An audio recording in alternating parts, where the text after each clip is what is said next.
नमस्कार, मी आर्यन शेख विलासराव लॉ कॉलेजमध्ये आंबेगाव बुद्रुक पुणे या ठिकाणी प्रथम वर्षाचे शिक्षण घेत आहे। आज मी आपल्या राष्ट्रीय शिक्षण धोरण 2020च्या अंमलबजावणीवर या विषयावर मनोगत व्यक्त करत आहे। एनईपी 2020 हे भारताच्या शिक्षण क्षेत्रातील क्रांतिकारी पाऊल आहे, जे विद्यार्थ्यांना सक्षम, स्वावलंबी आणि जागरूक स्तरावर स्पर्धात्मक बनवण्याचं उद्दिष्ट ठेवतं। या धोरणाचा अभ्यास करताना मला एक प्रश्न पडला की नीप खरंच आपल्या शिक्षणाला नवीन दिशा देऊ शकेल का, आणि याचा विद्यार्थ्यांवर काय परिणाम होईल। तरी पण जिंदगी की असली उड़ान तो बाकी है, हौसलों का इम्तिहान तो अभी बाकी है, अभी तो नापी है मुठ्ठीभर जमी, आगे सारा आसमां बाकी है। या तत्वावर आपण याच्याकडे पाहायला हवं। 29 जुलै 2020 रोजी भारत सरकारने मंजूर केले शिक्षणाला सर्वांगीण, लवचिक आणि कौशल्य केंद्रित बनवणे हा मूळ उद्देश होता। सन 2030 पर्यंत सर्वांसाठी शिक्षण आणि 2040 पर्यंत भारताला शिक्षणाचे जागतिक केंद्र बनवणे हे उद्दिष्ट आहे। नीप 2020 चे मुख्य वैशिष्ट्य आणि विद्यार्थ्यांसाठी फायदे। याचा उद्देश म्हणजे लवचिक आणि सर्वांगीण शिक्षण। मुख्य तरतूद 5, 3, 3 आणि 4 ही शालेय रचना असावी।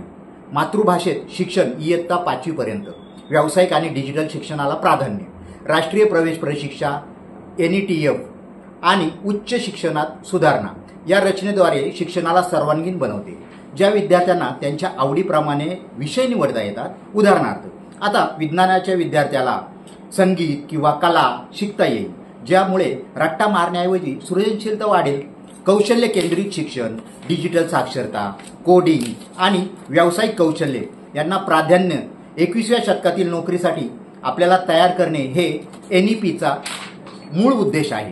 मातृभाषेत शिक्षण, प्राथमिक स्तरावर शिक्षणामुळे विद्यार्थ्यांना संकल्पना समजणे सोपे होईल।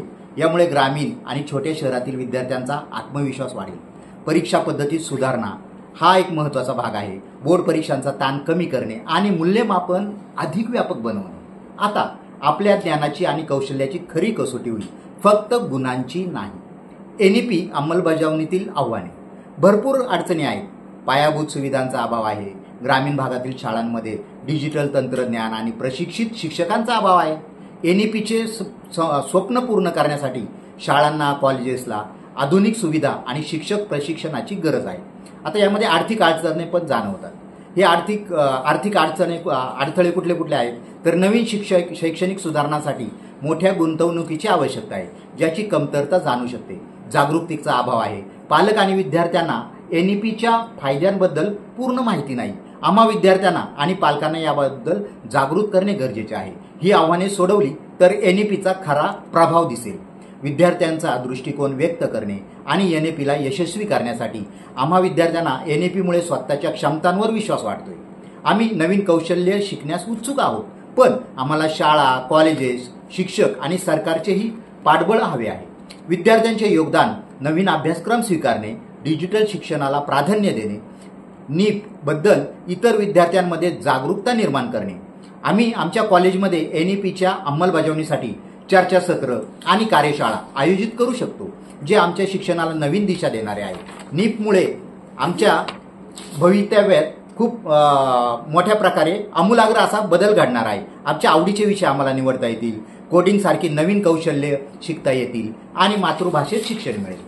पण यासाठी शाळांमध्ये सुविधा आणि शिक्षकांचे प्रशिक्षणही गरजेचे आहे।